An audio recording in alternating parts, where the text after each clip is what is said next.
সালামু আলাইকুম। প্রিয় শিক্ষার্থীরা, আজকে আমরা জীবনপাঠ চ্যাপ্টারের জীবের শ্রেণীবিন্যাস থেকে শুরু করবো ইনশাআল্লাহ। গতভাবে আমরা শ্রেণীবিন্যাসের আগ পর্যন্ত শিখেছি। তো চলো শুরু করা যাক। আজ পর্যন্ত বিভিন্ন উদ্ভিদের প্রায় 4 লক্ষ এবং প্রাণী প্রায় 13 লক্ষ প্রজাতির নামকরণ ও বৈশিষ্ট্য বর্ণনা করা হয়েছে। গুরুত্বপূর্ণ এমসিকিউ আসতে পারে, আজ পর্যন্ত উদ্ভিদের প্রায় কত লক্ষ প্রজাতির নামকরণ ও বৈশিষ্ট্য শনাক্ত করা হয়েছে? উদ্ভিদের 4 লক্ষ এবং প্রাণীর ক্ষেত্রে এটা 13 লক্ষ।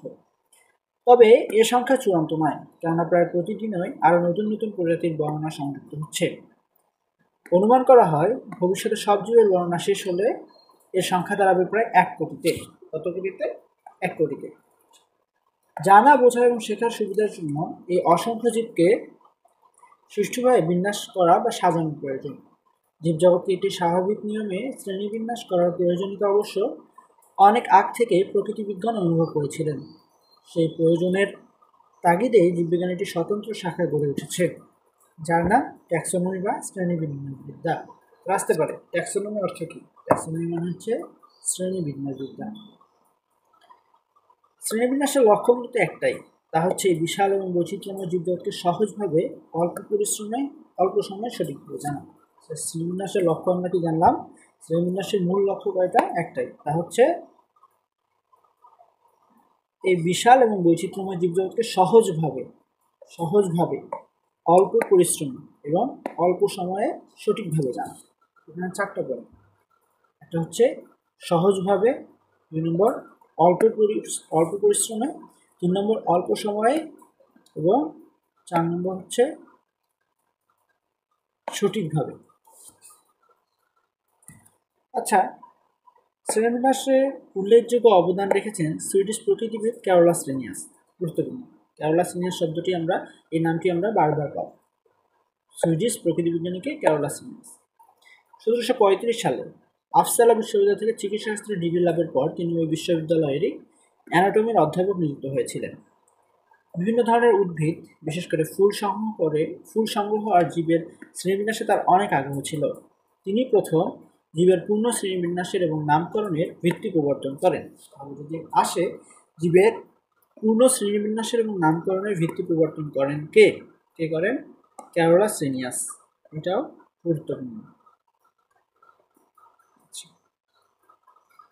তারপর অসংখ্য নমুনা জীবের বৈশিষ্ট্য পর্যবেক্ষণ করে তিনি জীবজগৎকে 2টি ভাগে, যথা উদ্ভিদ জগৎ এবং প্রাণী জগৎ হিসেবে বিন্যস্ত করেন। জীবজগৎকে প্রথম 2টি ভাগ, কী ভাগে ভাগ করা হয়েছে? উদ্ভিদ জগৎ এবং প্রাণী জগৎ। কে করেছে? Carolus Linnaeus. এরপর শ্রেণীবিন্যাসের উদ্দেশ্য, এটা অনেক সময় ক্ষয়ে বা গয়ে আসতে পারে। বিশেষ করে যদি ক্ষয়ে আসে, পয়েন্ট করে 3টা থেকে 4টা পয়েন্ট দিলেই মোটামুটি মার্ক পেয়ে গেল। এটা কিসের জন্য? খ বা গয়ের জন্য। কি বলছে দেখো, শ্রেণীবিন্যাসের উদ্দেশ্য হলো প্রতিটি জীবের দল এবং উপদল সম্পর্কে জ্ঞান আরোহণ করা। কি করা? জীবের দল এবং উপদল সম্পর্কে জ্ঞান আরোহণ করা। Point number 1। দ্বিতীয় পয়েন্ট হচ্ছে জীবজগতের ভিন্নতার দিকে আলোকপাত করে আরোহিত জ্ঞানকে সঠিকভাবে সংরক্ষণ করা। তাহলে প্রথমে হচ্ছে দল উপদল সম্পর্কে জ্ঞান আরোহণ, 2 নম্বর হচ্ছে এই আহরিত জ্ঞানকে সঠিকভাবে সংরক্ষণ করা, 3 নম্বর পূর্ণাঙ্গ জ্ঞানকে সংক্ষিপ্তভাবে উপস্থাপন করা। শ্রেণীবিন্যাসের একটি গুরুত্বপূর্ণ বৈশিষ্ট্য বা উদ্দেশ্য কি?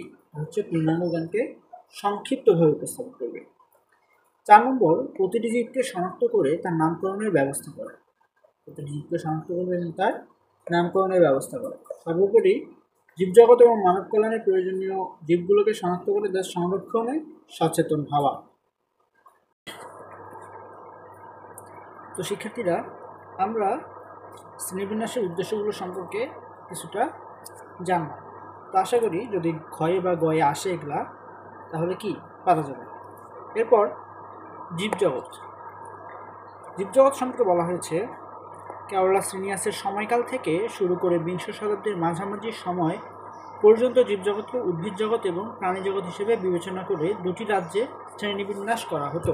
তাহলে আগে জীবজগৎকে 2টি রাজ্যে ভাগ করা হতো। কী কী রাজ্য? আমরা আগে জানলাম, উদ্ভিদ জগৎ এবং আরেকটা হচ্ছে প্রাণী জগৎ।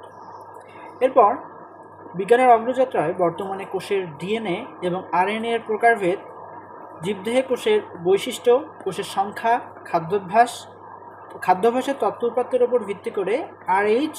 হুইটেকার 1969 সালে জীবজগৎকে 5টি রাজ্য বা 5 কিংডমে ভাগ করার প্রস্তাব করেন। এখানে গুরুত্বপূর্ণ কিছু এমসিকিউ আছে। দেখো, যদি বলা হয়ে থাকে, এটা বিশেষ করে ক্ষয়ে মাঝে মাঝে আসতে দেখা যায় কি, যে 5টা কিংডমে যে ভাগ করা হলো, এগুলো কিসের ভিত্তিতে ভাগ করা হয়েছে? কিসের ভিত্তিতে? ডিএনএ, আরএনএ এর প্রকারভেদ, জীবদেহে কোষের বৈশিষ্ট্য, এটা জীবদেহের ভিতরে একটা কোষ কেমন বৈশিষ্ট্য প্রদর্শন করে, এর কোষের সংখ্যা এবং খাদ্যাভ্যাস, অর্থাৎ জীবের যে খাদ্যাভ্যাস তার উপরও কিন্তু ভিত্তি করা হয়েছে এই 5টা কিংডমে ভাগ করার ক্ষেত্রে। 5টা কিংডমে কে ভাগ করে? আর.এইচ. হুইটেকার। কত সালে? 1969 সালে। 5টা কিংডম বা 5 কিংডম থিওরি কে দেয়? আর.এইচ. হুইটেকার। 5টা কিংডম কী কী যদি আমরা দেখি, দেখো, জীবজগৎ প্রথমে দুটো সুপার কিংডমে ভাগ করা হয়েছে, অর্থাৎ পৃথিবীর সকল জীবকে দুটো বড় রাজ্যে ভাগ করা হয়েছে, এদেরকে বলা হয় সুপার কিংডম। সুপার কিংডম 1-এ আছে কি? প্রোক্যারিওটা এবং সুপার কিংডম 2-তে আছে ইউক্যারিওটা এবং প্রোক্যারিওটা। প্রোক্যারিওটা মানে আদিকোষী প্রাণীগুলো হচ্ছে প্রোক্যারিওটার অন্তর্ভুক্ত। প্রো মানে পূর্বে, ক্যারিয়ন মানে সাধারণত নিউক্লিয়াস, আদি নিউক্লিয়াস যাদের ভিতরে আছে, অর্থাৎ তাদের কোষের নিউক্লিয়াসটা সুগঠিত নয়। সুগঠিত না হলে সাধারণত কী থাকে না?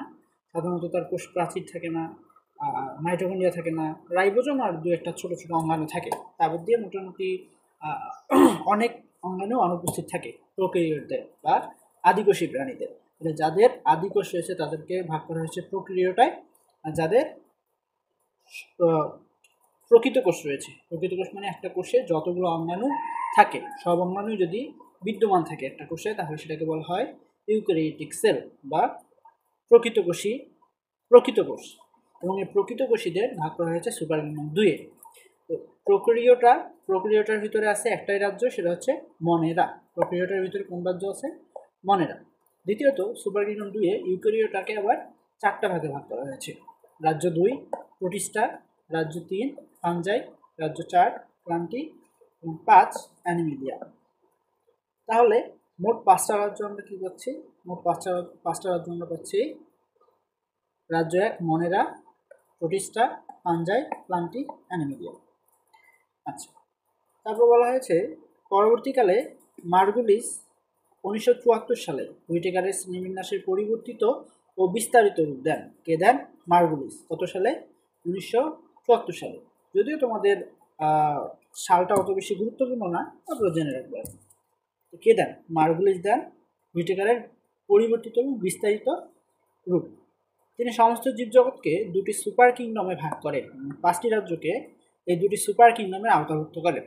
তাহলে হুইটেকার কী করে? হুইটেকার প্রধানত 2টা সুপার কিংডম না, তিনি হচ্ছে শুধু 5 কিংডম থিওরি, অর্থাৎ সমস্ত জীবজগৎকে 5টা রাজ্যে ভাগ করে। আর মার্গুলিস কী করে? মার্গুলিস এই 5টা রাজ্যকে আবার 2টা সুপার কিংডম বা 2টা সুপার স্পেশাল রাজ্যে ভাগ করে, এর আন্ডারে 5টা রাজ্যকে রাখে। আচ্ছা, এখন চলো শুরু করা যাক সুপার কিংডম 1। সুপার কিংডম 1টা কি? এটা হচ্ছে প্রোক্যারিওটিক সেল জাতের, যারা আদিকোষী প্রাণী, তাদেরকে নিয়ে যে কিংডমটা গড়ে ওঠে সেটা হচ্ছে সুপার কিংডম 1। বলা হয়েছে প্রোক্যারিওটা এরা আদিকোষ, অর্থাৎ নিউক্লিয়াস সুগঠিত নয়। বলেছি নিউক্লিয়াস সুগঠিত হলে সাধারণত কী কী থাকে না? কোষ প্রাচীর থাকে না, এর মাইটোকন্ড্রিয়া থাকে না, প্লাস্টিক থাকে না, আরও অনেক কিছু থাকে না। নিউক্লিয়াস সুগঠিত নয়, এটা হচ্ছে এককোষী আণুবীক্ষণিক জীব। গুরুত্বপূর্ণ এখানে একটা হচ্ছে আণুবীক্ষণিক জীব। সাধারণত সুপার কিংডম 1 অর্থাৎ প্রোক্যারিওটার যে আদিকোষী জীব যাদের, তারা সবগুলাই আণুবীক্ষণিক, অর্থাৎ অণুবীক্ষণের মাধ্যমে দেখা যায়, খালি চোখে দেখা যায় না। তো এটা আমরা জানি একটা রাজ্য আছে এর ভিতরে, সেটা হচ্ছে কি? মনেরা। রাজ্য 1 মনেরা। বলছে এরা হচ্ছে এককোষী ফিলামেন্টাস। এককোষী তো বুঝলাম, একটা কোষ দ্বারা গঠিত। ফিলামেন্টাস কি? ফিলামেন্টাস মানে এরা হচ্ছে একটির পর একটি কোষ লম্বালম্বি যুক্ত হয়ে ফিলামেন্ট গঠন করে, মানে হচ্ছে সুতার মতো আর কি। ফিলামেন্টাস মানে সহজে আমরা একটা করে সুতার মতো। এই যে মনে করে এটা যদি একটা কোষ হয়, এগুলো যদি প্রত্যেকটা একটা করে কোষ হয়, প্রতিটা একটা করে কোষ হলে একটার পর একটা যুক্ত হয়ে কি ফিতার, এটা হচ্ছে সুতার মতো আকৃতি গঠন করছে। এই গঠনটাকে বলা হচ্ছে ফিলামেন্টাস। অর্থাৎ একটি পর একটি কোষ লম্বালম্বিভাবে যুক্ত হয়ে কি গঠন করে? ফিলামেন্ট বা সুতা বা ফিতা, এই টাইপের কিছু একটা গঠন তৈরি করে। এবং কলোনিয়াল, কলোনিয়াল মানে কি? কলোনিয়াল মানে কলোনি অর্থাৎ দলবদ্ধ। এটা হচ্ছে গ্রুপ গ্রুপ করে বসবাস করে। একটা গ্রুপে কিছু সংখ্যক প্রাণী থাকে, এরকম গ্রুপ ওয়াইজ বা কলোনি আকারে এরা বসবাস করে। কারা? মনোনা রাজ্য। এরা কি আবার এককোষী, ফিলামেন্টাস, কলোনিয়াল, তিনটা বৈশিষ্ট্য পাই। এরপর এদের কোষে ক্রোমাটিন বস্তু থাকে, কিন্তু নিউক্লিওলাস, নিউক্লিয়ার পর্দা নেই। ক্রোমাটিন বস্তু মানে কি? ক্রোমাটিন বস্তু মানে তোমার ক্রোমোজোম টাইপ, মানে ক্রোমোজোমটা যখন অনেক সূক্ষ্ম এরকম প্যাচাপেচি আকারে থাকে তখন সেটাকে বলা হচ্ছে ক্রোমাটিন তন্তু, ক্রোমাটিন বস্তু। তো এদের কোষে এই ক্রোমাটিন বস্তু থাকে, কিন্তু কি থাকে না? নিউক্লিওলাস। একটা কোষের, আমি জানি এটা যদি কোষ হয়, এই কোষে এটা নিউক্লিয়াস হলে নিউক্লিয়াসের ভিতরে একটা গোল বস্তু থাকে, এই গোল বস্তুটাকে বলা হচ্ছে নিউক্লিওলাস। এই নিউক্লিওলাসটা থাকে না, এবং নিউক্লিয়ার পর্দা থাকে না। তো নিউক্লিওলাসের যে বাইরের আবরণ, এই বাইরের আবরণও কি নেই? নেই। এদের কোষে প্লাস্টিড, মাইটোকন্ড্রিয়া, এন্ডোপ্লাজম, রেটিকুলাম ইত্যাদি নেই, কিন্তু রাইবোজোম আছে। এটা গুরুত্বপূর্ণ। আদি কোষে আমরা কি পাই? সাধারণত আদি কোষে পাই রাইবোজোম, ক্রোমাটিন বস্তু।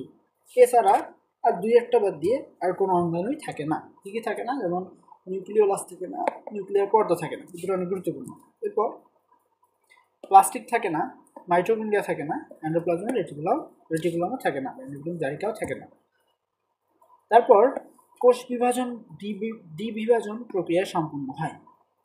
দ্বিবিভাজন প্রক্রিয়া এটা আবার আচ্ছা দেখো, মনে করো এটা একটা কোষ।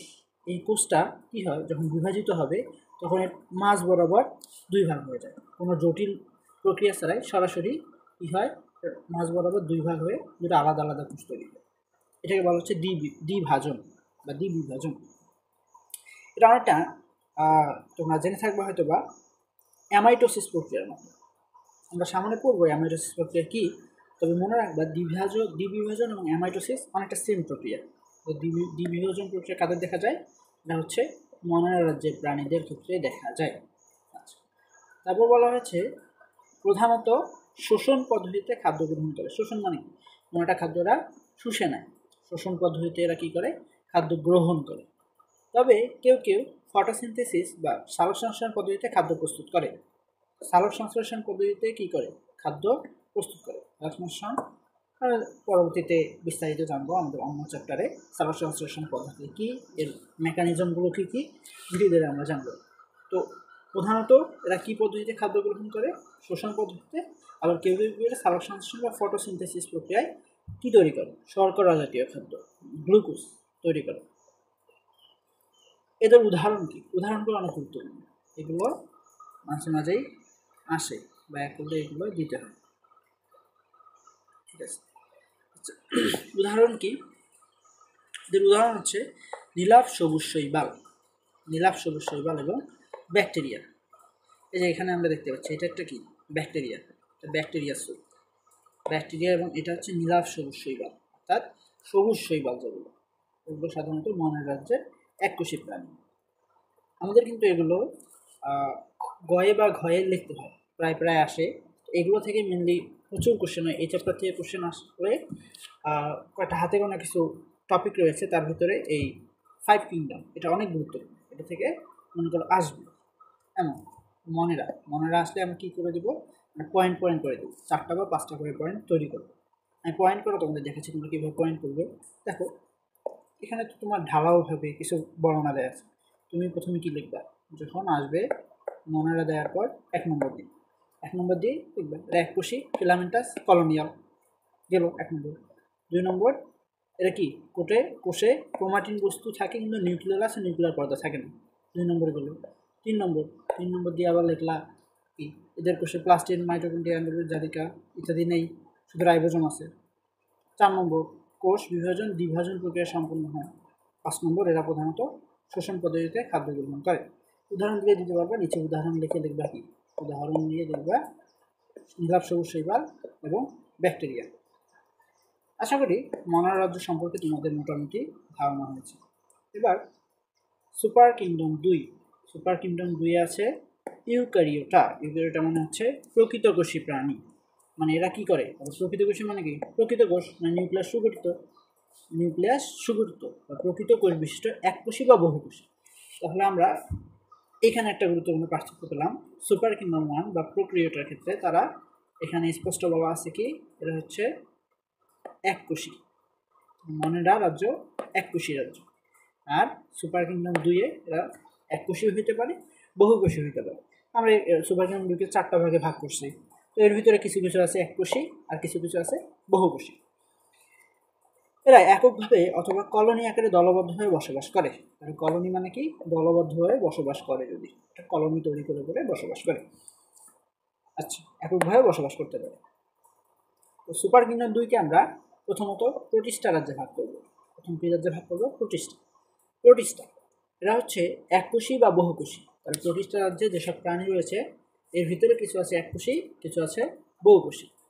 একক বা কলোনিয়াল, দলবদ্ধ বা ফিলামেন্টাস, মানে দলবদ্ধ বা আবার হচ্ছে সুতার মতো ফিলামেন্ট তৈরি করে, ঠিক আছে, এবং সুগঠিত নিউক্লিয়াস বিশিষ্ট। তাহলে আবার এরা এককোষী বা বহুকোষী, একক বা কলোনিয়াল বা ফিলামেন্টাস এবং সুগঠিত নিউক্লিয়াস বিশিষ্ট। সুগঠিত নিউক্লিয়াস যদি থাকে তাহলে এর বৈশিষ্ট্য কেমন হবে? কোষে কী থাকবে? ক্রোমাটিন বস্তু নিউক্লিয়ার পর্দা দ্বারা পরিবৃত্ত থাকবে। মানে সুগঠিত নিউক্লিয়াস মানে অবশ্যই নিউক্লিয়াসের বাইরের আবরণ থাকবে, মাইটোকন্ড্রিয়া থাকবে, প্লাস্টিক যদি থাকে থাকবে। প্রাণী কোষের ক্ষেত্রে প্লাস্টিক থাকে না, উদ্ভিদ কোষের ক্ষেত্রে থাকে। তো plastic, mitochondria, ribosome, endoplasmic reticulum সবই থাকবে। এটাই হচ্ছে একটা প্রকৃতকোষী বা প্রকৃতকোষের বৈশিষ্ট্য। ওইটাই বলছে ক্রোমাটিন বস্তুতে ডিএনএ, আরএনএ এবং প্রোটিন থাকে। আর মনের রাজ্যের ক্ষেত্রে কি এগুলো সাধারণত থাকে না, যে কোনো একটা থাকে হয়তো বা। তবে ক্রোমাটিন বস্তুতে কি ডিএনএ, আরএনএ বা প্রোটিন থাকে প্রোটিস্টা রাজ্যের ক্ষেত্রে। কোষের সকল ধরনের অঙ্গাণু থাকে, এটাই হচ্ছে গুরুত্বপূর্ণ। তাহলে এটা কি ইউক্যারিওটিক কোষ, ইউক্যারিওটিক সেল বা প্রকৃত কোষীদের ক্ষেত্রে কোষের সকল ধরনের অঙ্গাণু থাকে। খাদ্য গ্রহণ, শোষণ বা ফটোসিনথেসিস পদ্ধতিতে ঘটে এবং মাইটোসিস কোষ বিভাজনের মাধ্যমে অযৌন প্রজনন ঘটে এবং কনজুগেশনের মাধ্যমে জৈবনিকভাবে ভিন্ন কিন্তু গঠনগতভাবে এক এর দুটি গ্যামেটের মিলনের মাধ্যমে যৌন প্রজনন ঘটে। আর কোনো ভ্রূণ তৈরি হয় না। দেখো এখানে কিছু কথা বলছে। মাইটোসিস পদ্ধতিতে কোষ বিভাজন ঘটে, এটা কোনটা? অযৌন প্রজনন যেটা, সেটা হচ্ছে মাইটোসিসের মাধ্যমে ঘটে। মানে আমাদের যদি চিন্তা করো, আমাদের ত্বকের ক্ষেত্রে কী হয়? আমাদের ত্বক যে সকল দেহ কোষ দ্বারা গঠিত, দেহ যে সকল কোষ দ্বারা গঠিত, এগুলো সাধারণত মাইটোসিস কোষ বিভাজনের মাধ্যমে একটা থেকে দুইটা বা দুইটা থেকে চারটা, একটা থেকে দুইটা করে কোষ তৈরি হয়। এটা হচ্ছে মাইটোসিস কোষ বিভাজন। মাইটোসিস কোষ বিভাজন এটা কী হয়? অযৌন প্রজনন ঘটে যায়, অর্থাৎ এখানে কোনো গ্যামেট তৈরি হয় না। আর এটা কনজুগেশনের মাধ্যমে, কনজুগেশন এটা নালীপথ, কনজুগেশন মানে হচ্ছে নালীপথের মাধ্যমে ঘটে। অর্থাৎ জৈবনিকভাবে ভিন্ন কনজুগেশন দুইটা গ্যামেটের মিলনের মাধ্যমে ঘটে। এটা কী হয়? জৈবনিকভাবে ভিন্ন কিন্তু গঠনগতভাবে, অর্থাৎ গ্যামেট দুটার গঠন এক, কিন্তু এদের যে জৈব রাসায়নিক ক্রিয়া বিক্রিয়াগুলো ঘটে সেগুলো ভিন্নভাবে ঘটে। এটাই বলছে জৈবনিকভাবে ভিন্ন কিন্তু গঠনগতভাবে এক এর দুটি গ্যামেটের মিলনের মাধ্যমে যৌন প্রজনন ঘটে। এটা হচ্ছে কনজুগেশন। আশা করি বোঝা গেছে। এবং কোনো ভ্রূণ গঠিত হয় না।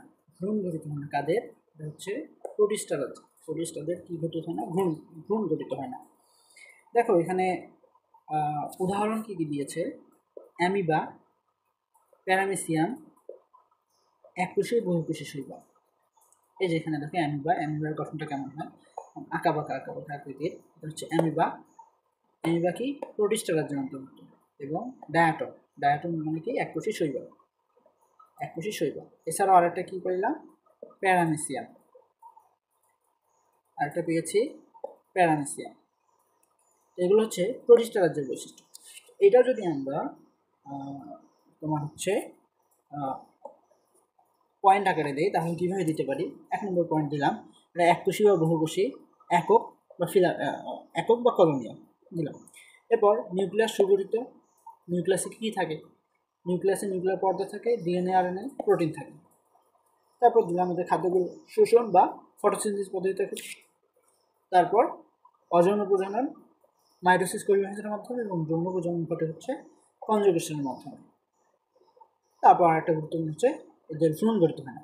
তোমাকে সবগুলো পয়েন্ট দিতে হবে এমনটা, যদি গয়ে যে কোনো নির্দিষ্টভাবে একটা রাজ্যের কথা বলো, যেমন শুধু 20টা রাজ্যের সম্পর্কে যদি বর্ণনা করতে বলে, তাহলে তুমি মোটামুটি 5টা থেকে 6টা পয়েন্ট দিলেই ফুল মার্ক পেয়ে যাবে।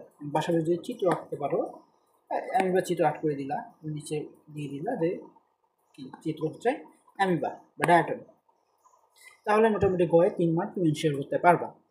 আর যদি দেখা যায় 2-3টা রাজ্য একসঙ্গে মিলে আসে গয়ে বা ভয়ে, তখন সর্বোচ্চ 3টা থেকে 4টা করে পয়েন্ট দিলেই হবে। আচ্ছা, তারপর ফানজাই, রাজ্য 3 ফানজাই। ফানজাই সম্পর্কে বলছে এরা হচ্ছে অধিকাংশ স্থলজ। স্থলজ মানে কি? স্থলে বা এই মাটিতে বসবাস করে মৃতজীবী বা পরজীবী। মৃতজীবী মানে কি? বিভিন্ন মৃত দেহ বা বিভিন্ন জীবজন্তুর মৃতদেহ ভক্ষণ করে যারা জীবন নির্বাহ করে বেঁচে থাকে, তারা হচ্ছে মৃতজীবী বা পরজীবী, বা অন্য কোনো জীবের উপর নির্ভরশীল হয়ে বেঁচে থাকে। যেমন বিভিন্ন কৃমির ক্ষেত্রে দেখা যায় তারা কী করে, বিভিন্ন প্রাণীর দেহের ভিতরে বসবাস করে বেঁচে থাকে। এরা কী হয়? ফানজাই, স্থলজ, মৃতজীবী ও পরজীবী। দেহ এককোষী অথবা মাইসেলিয়াম, সরু সুতার মতো অংশ দিয়ে গঠিত। এদের দেহ এককোষী হতে পারে বা এরকম কি হতে পারে মাইসেলিয়াম। মাইসেলিয়াম মানে কি? বলছে সরু সুতার মতো অংশ। মাইসেলিয়াম মানে সরু সুতার মতো গঠন, এগুলো দিয়েও গঠিত হইতে পারে। এরপর এগুলোর নিউক্লিয়াস সুগঠিত, যেহেতু এটা ইউক্যারিওটিক মানে ইউক্যারিওটার ভিতর অন্তর্ভুক্ত, কাজেই এরা কি সুগঠিত নিউক্লিয়াস বিশিষ্ট হবেই। এরপর কোষপ্রাচীর কাইটিন বস্তু দিয়ে গঠিত। কোষপ্রাচীর কি দিয়ে গঠিত? কাইটিন বস্তু। কাইটিন এটা অনেক গুরুত্বপূর্ণ, এটা অনেক সময় আসে, বিশেষ করে এর যে উদাহরণ দেওয়া আছে, উদাহরণ কী কী দেওয়া আছে? ইস্ট, পেনিসিলিয়াম বা যে মাশরুম বা ছত্রাক হইতে পারে, এগুলোর দেহ কী দিয়ে গঠিত? কাইটিন নামের এক ধরনের বস্তু দিয়ে গঠিত। খাদ্য গ্রহণ শোষণ পদ্ধতিতে ঘটে, তাহলে এখানে নির্দেশ করে বলা আছে। ডাঙ্গেরগুলোতে বলছে কি হয় শোষণ পদ্ধতিতে, না হচ্ছে কি সালোক সংশ্লেষণ পদ্ধতিতে ঘটে থাকে। আর এক্ষেত্রে কী হয়? খাদ্য গ্রহণ শুধুমাত্র শোষণ পদ্ধতিতেই ঘটে। ক্লোরোপ্লাস্ট অনুপস্থিত। ফানজাই কি থাকে না? ক্লোরোপ্লাস্ট থাকে না, ছত্রাক। যাও,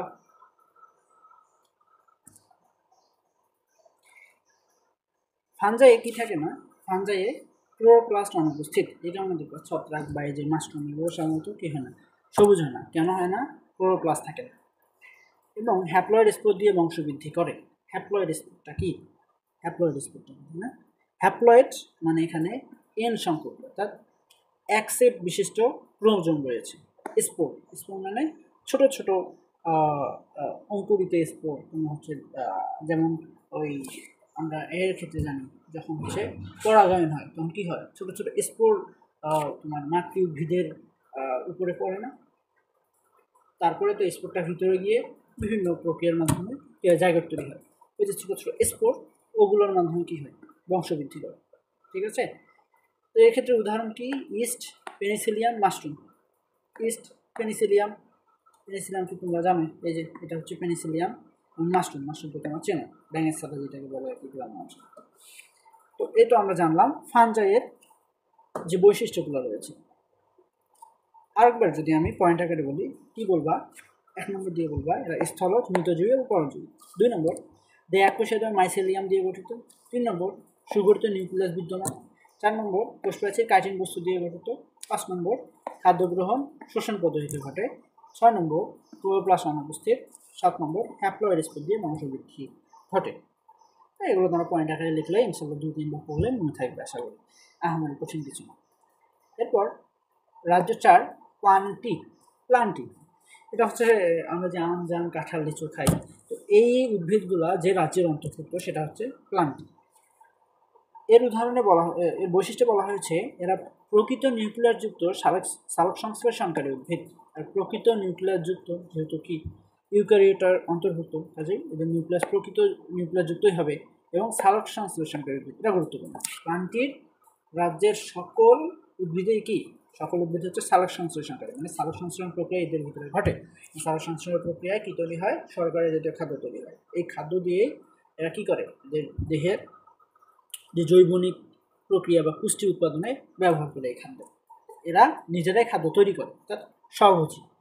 ঠিক আছে। দেহে উন্নত টিস্যুতন্ত্র বিদ্যমান। আমরা উপরের ক্লাসে গেলে আরও বিস্তারিত জানবো। টিস্যু একটা আলাদা অধ্যায় রয়েছে, সে অধ্যায়ে একদম বিস্তারিত বলা হয়েছে। আর অসংখ্য টিস্যু থাকে। ঠিক আছে। সেই উন্নত, এদের টিস্যুতন্ত্রটা অনেক উন্নত, দেহে উন্নত টিস্যুতন্ত্র বিদ্যমান। এদের ভ্রূণ সৃষ্টি হয়। কী সৃষ্টি হয়? এদের ভ্রূণ সৃষ্টি হয় এবং তা থেকে ডিপ্লয়েড পর্যায়ে শুরু হয়। ডিপ্লয়েড পর্যায়ে শুরু হওয়া মানে কি? মানে অবশ্যই এখানে কী হবে? গ্যামেট তৈরি হবে। গ্যামেট তৈরি হবে এবং গ্যামেটের মিলনের মাধ্যমে জাইগোট তৈরি হবে। ঠিক আছে। ডিপ্লয়েড মানেই 2n, মানে কি 2 সেট ক্রোমোজোম থাকবে। 2 সেট মানে এক সেট পিতা বা হচ্ছে পিতৃ থেকে আসবে, আর ক্ষেত্রে মাতৃ উদ্ভিদ থেকে আসবে। পিতৃ উদ্ভিদ মাতৃ উদ্ভিদ থেকে যে দুইটা আসবে, গ্যামেট আসবে, সেই গ্যামেট দুইটার মিলনের মাধ্যমেই ডিপ্লয়েড অবস্থা শুরু হবে বা ডিপ্লয়েড পর্যায়ের সূচনা ঘটবে। ঠিক আছে। প্রধানত স্থলজ, তবে অসংখ্য জলজ প্রজাতি রয়েছে। প্লান্টি, আমজাম, কাঁঠাল, আমলকি জানি, এগুলো তো স্থলজ, মানে স্থলেই জানি। তবে অসংখ্য এদের কি, এদের হচ্ছে জলজ প্রাণীও পাওয়া যায়। তারপর এদের যৌন জনন, মানে জলজ প্রজাতি পাওয়া যায়, প্রাণী না, সরি, জলজ প্রজাতি। এদের যৌন জনন অ্যানাইসোগ্যামাস। অ্যানাইসোগ্যামাস গুরুত্বপূর্ণ একটা বলে। অ্যানাইসোগ্যামাস মানে কি? আচ্ছা দেখো, এখানে বলছে অর্থাৎ আকার, আকৃতি অথবা শারীরবৃত্তীয় পার্থক্য বিশিষ্ট ভিন্নধর্মী দুটি গ্যামেটের মিলনের মাধ্যমে যৌন জনন সম্পন্ন হয়। অ্যানাইসোগ্যামাস, গ্যামাস মানে তো গ্যামেট, বুঝছো? গ্যামেট থেকে মানে নাই, নাই মানে কি? এই যে যাদের কোনো ধর্মে কি নাই, মিল নাই, আকার, আকৃতি ও শারীরবৃত্তিক পার্থক্য বিশিষ্ট। পার্থক্য মানে কি? এদের একটার আকারের কোনো মিল নেই এবং ভিন্ন ধর্মী। এই আকার, আকৃতি, শারীরবৃত্তীয় পার্থক্য বিশিষ্ট ভিন্ন ধর্মী দুটি গ্যামেট, অর্থাৎ সম্পূর্ণ ভিন্ন ধর্মী। হয়তো বা ছোটো, এটা এরকম বড়, বা এটা হচ্ছে লেজ আছে, এটার কোনো লেজ নাই, এমন দুটো সম্পূর্ণ ভিন্ন ধর্মী গ্যামেটের মিলনের মাধ্যমে যৌন জনন সম্পূর্ণ হয়। ঠিক আছে। আর্কিগোনিয়েট, অর্থাৎ আর্কিগোনিয়াম বা স্ত্রী জনন অঙ্গ বিশিষ্ট প্রাণী। আর্কিগোনিয়াম একটা হচ্ছে উদ্ভিদের গুরুত্বপূর্ণ, স্ত্রী উদ্ভিদের একটা গুরুত্বপূর্ণ অঙ্গ। এটা যখন তোমরা উদ্ভিদ প্রজনন চ্যাপ্টারগুলো পড়বে তখন তোমরা বিস্তারিত জানতে পারবে। সেখানে স্ট্রাকচারটা আছে, ওই স্ট্রাকচারের মতো এরকম একটা স্ট্রাকচার হয় আর কি। এটাকে হচ্ছে কী আকৃতি বলে ভুলে গেছি, যাই হোক এই আকৃতির মতো একটা গঠন তৈরি করে, সেটা হচ্ছে কি আর্কিগোনিয়াম। অর্থাৎ এরা আর্কিগোনিয়াম বা স্ত্রীজন অঙ্গ বিশিষ্ট উদ্ভিদ, তাই এদের বলা হয় আর্কিগোনিয়াম। এবং এরা সপুষ্প, মানে কি এদের পুষ্প হয়, পুষ্প ধরে। উন্নত সবুজ উদ্ভিদ আমরা যা দেখি, আমজাম, কাঁঠাল, লিচু, কলা, সবই প্লান্টি রাজ্যের অন্তর্ভুক্ত। আশা করি প্লান্টি রাজ্যের বৈশিষ্ট্যগুলো তোমরা বুঝতে পেরেছো নাকি? যদি তারপরেও সমস্যা থাকে তোমরা কমেন্ট বক্স খোলা থাকবে, কমেন্টে অবশ্যই জানাবে কোথায় সমস্যা। ইনশাল্লাহ আমি তোমাদের যথেষ্ট চেষ্টা করব বিষয়টা আরও ক্লিয়ারলি বোঝার জন্য।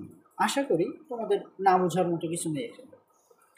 এরপর দেখো বলছে প্লান্টির বিভাগসমূহ ছকের মাধ্যমে দেখানো হয়। প্লান্টি রাজ্য দুইটা মেন ভাগে ভাগ করেছে প্লান্টি রাজ্য। এটা হচ্ছে ব্রায়োফাইটা। ব্রায়োফাইটা কি? পানি সংবহনতন্ত্র বিহীন উদ্ভিদ। কি সংবহনতন্ত্র নাই, যে কোনো পানি সংবহনের জন্য কোনো এরকম তন্ত্র আলাদাভাবে নাই, এটাকে বলা হয় ব্রায়োফাইটা। আরেকটা নাম হচ্ছে মশবর্গীয় উদ্ভিদ। ব্রায়ো মানে হচ্ছে মশ, ব্রায়োফাইটা আরেকটা নাম হচ্ছে মশবর্গীয় উদ্ভিদ। ঠিক আছে। আর হচ্ছে ট্রাকিওফাইটা। ট্রাকিও মানে কি, এটা যদি পানির সংবহনতন্ত্র বিহীন হয় তবে সেটা পানির সংবহনতন্ত্র যুক্ত উদ্ভিদ। তাহলে প্লান্টি এটাকে মেন দুইটা ভাগে ভাগ করা হচ্ছে। কী কী ভাগে? একটা হচ্ছে তোমার পানি সংবহনতন্ত্র নাই, আর একটা হচ্ছে পানি সংবহনতন্ত্র আছে। এই দুই ভাগে ভাগ করে একটা ভাগ করলো ব্রায়োফাইটা, মশবর্গীয় উদ্ভিদ। আর হচ্ছে ট্রাকিওফাইটা। ট্রাকিওফাইটাকে আবার তিন ভাগে ভাগ করলো এরা। কী কী ভাগে ভাগ করলো দেখো, ফার্নবর্গীয় উদ্ভিদ, ফার্নের পাতা তোমরা দেখলে চিনবা, ফার্নের পাতা। তারপর নগ্নবীজি উদ্ভিদ, আবৃতবীজি উদ্ভিদ। নগ্নবীজি মানে বীজটা এর বীজের উপর কোনো আবরণ থাকে না, বীজটা নগ্ন অবস্থায় থাকে, সেটা হচ্ছে নগ্নবীজি উদ্ভিদ। আবৃতবীজি উদ্ভিদ মানে কি, এই বীজের উপর আবরণ থাকে, সেটাকে বলা হচ্ছে আবৃতবীজি উদ্ভিদ। ফার্নবর্গীয়, ফার্নের যদি তোমাদের দেখাই, দেখো আমি তোমাদের ফার্নের পাতা দেখাচ্ছি।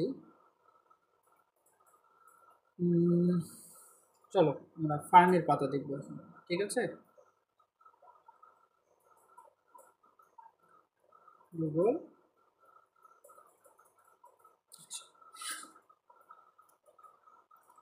ফার্ন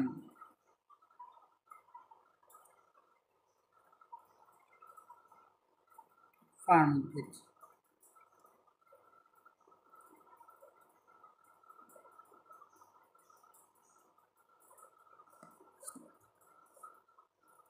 সরি, চালু করলাম। আচ্ছা,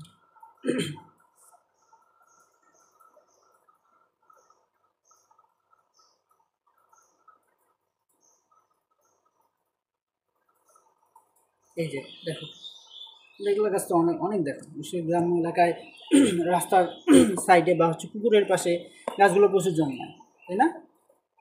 ফার্নভিটের পাতা দেখছো না? এটা হচ্ছে ফার্নভিট। ফার্নভিটটা দেখতে এমন, ফার্নভিটের পাতা এই যে এইটা দেখছো তোমরা, আশা করি দেখার কথা সবাই। আচ্ছা, তো দেখো এটা হচ্ছে গেল ফার্নভিটের বিষয়টা। এরপর নগ্নবীজি এবং আবৃতবীজি। তাহলে প্লান্টটিকে প্রথমত দুইটা ভাগে ভাগ করলো, একটা হচ্ছে ব্রায়োফাইটা, পানি সংবহন তন্ত্র বিহীন, আর হচ্ছে ট্রাকিওফাইটা, যার পানি সংবহন তন্ত্র আছে, এর ভিতরে পানি সংবহনের আলাদা তন্ত্রের ব্যবস্থা আছে। আবার ট্রাকিওফাইটাকে তিনটা ভাগে ভাগ করলো, এটা হচ্ছে ফার্নবর্গীয়, একটা হচ্ছে নগ্নবীজি, হচ্ছে আবৃতবীজি উদ্ভিদ। ঠিক আছে, নেক্সট লাস্ট যে কিংডমটা সেটা হচ্ছে অ্যানিমেলিয়া, অর্থাৎ আমি তুমি যে রাজ্যের অন্তর্ভুক্ত, অর্থাৎ প্রাণী রাজ্য। এটা অ্যানিমেলিয়াটা হচ্ছে প্রাণী, বাকি সবগুলো মোটামুটি উদ্ভিদ। আর একদম প্রথমটা হচ্ছে আণুবীক্ষণিক প্রাণী। ঠিক আছে, দেখো অ্যানিমেলিয়া কি বলছে, তোমার বৈশিষ্ট্য মিলাবা, দেখো তোমার বৈশিষ্ট্য মিলে কিনা, তাহলে তুমি এটা রিলেট করতে পারবে। এরা হচ্ছে নিউক্লিয়াস বিশিষ্ট বহুকোষী উদ্ভিদ। নিউক্লিয়াস তো অবশ্যই থাকবে। নিউক্লিয়াসটা কেমন হবে? প্রকৃত কোষী নিউক্লিয়াস, অর্থাৎ এদের নিউক্লিয়াসটা হবে সুগঠিত নিউক্লিয়াস। নিউক্লিয়ার আবরণ থাকবে, cytoplasm, endoplasmic reticulum, mitochondria. Plastic থাকবে না, প্লাস্টিকটা সাধারণত উদ্ভিদ কোষের বৈশিষ্ট্য, প্রাণী কোষে প্লাস্টিক নেই। তাছাড়া মোটামুটি সব অঙ্গাণুই থাকবে। এরা হচ্ছে বহুকোষী প্রাণী, তুমি নিশ্চয়ই এক কোষী না, এটা বুঝতেই পারতেছো। এদের কোষে কোনো জড় কোষ প্রাচীর, প্লাস্টিড ও কোষ গহ্বর নেই। এটা গুরুত্বপূর্ণ, অনেক গুরুত্বপূর্ণ একটা লাইনটা।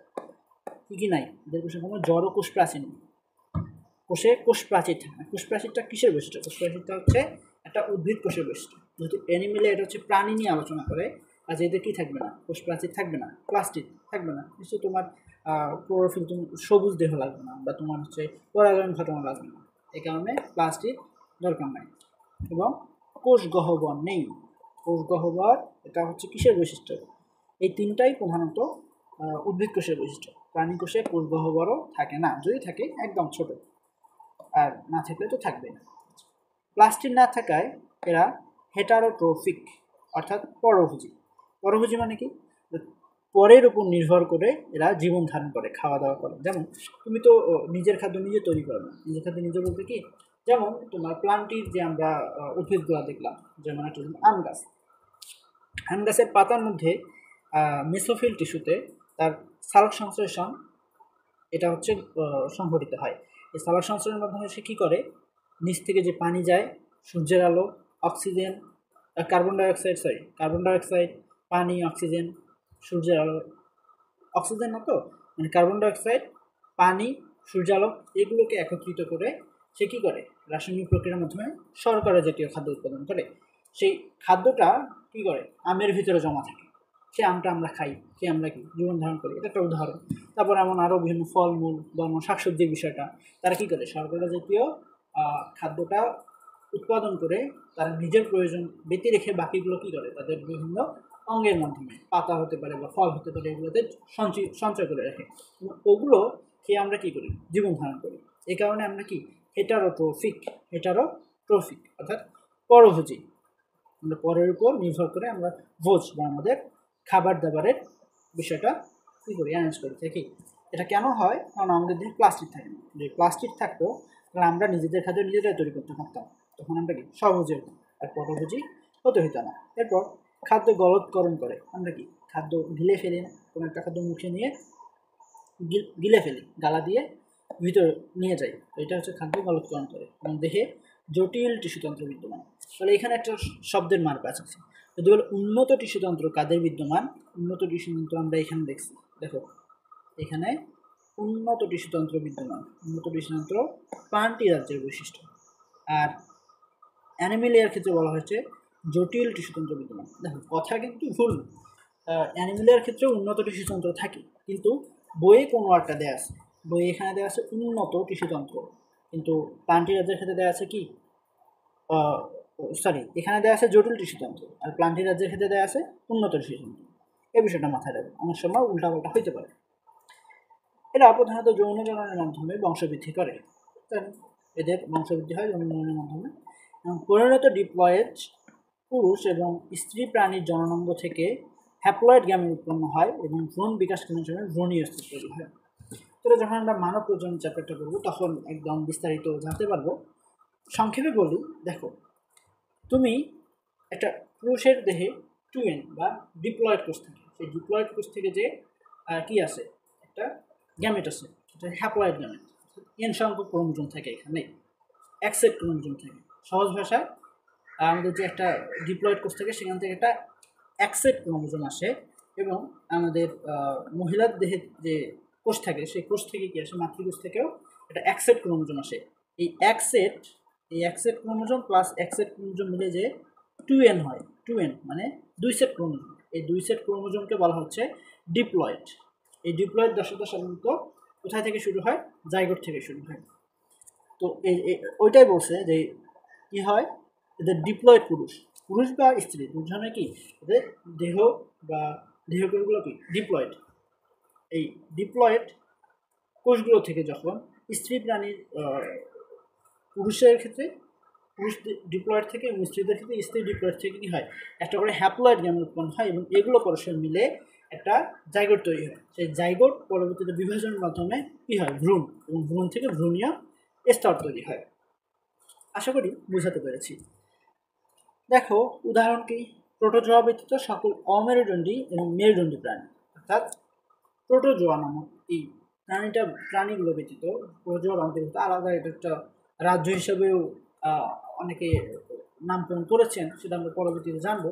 তো এইটা ব্যতীত কী হয়, সকল অমেরুদণ্ডী এবং মেরুদণ্ডী প্রাণীগুলোই কিসের অন্তর্ভুক্ত, অ্যানিমেলিয়া রাজ্যের অন্তর্ভুক্ত। তো আশা করি বৈশিষ্ট্যগুলো সবাই ভালো করে বুঝতে পেরেছি। এরপর দেখো 2004 সালে অক্সফোর্ড বিশ্ববিদ্যালয়ের টমাস ক্যাভলিয়ার স্মিথ কী করেছে, জীবজগতের প্রোটিস্টা কি, প্রোটোজোয়া, ওই তো আমরা দ্বিতীয় কি জেনেছি, কিন্তু এটার প্রথম যে রাজ্য প্রোটিস্টা, সেই প্রোটিস্টাকে কী করেছে এই স্মিথ, প্রোটোজোয়া এবং প্রোমিস্টা নামে দুটি ভাগে ভাগ করেন। কী প্রোটিস্টাকে আবারে দুটা ভাগে ভাগ করে, কী ভাগে, প্রোটোজোয়া এবং প্রোমিস্টা। এবং মনেরাকে ব্যাকটেরিয়া রাজ্য হিসেবে পুনঃনামকরণ করে। আমরা যে মনের রাজ্য পড়েছি সেটা মনের রাজ্য না হয়ে তার মধ্যে সেটা কী রাজ্য হবে, সেটা হচ্ছে ব্যাকটেরিয়া রাজ্য হবে। এভাবে তার তাহলে রাজ্য মোট কটা হবে, জীবজগৎকে 6টি রাজ্যে ভাগ করে।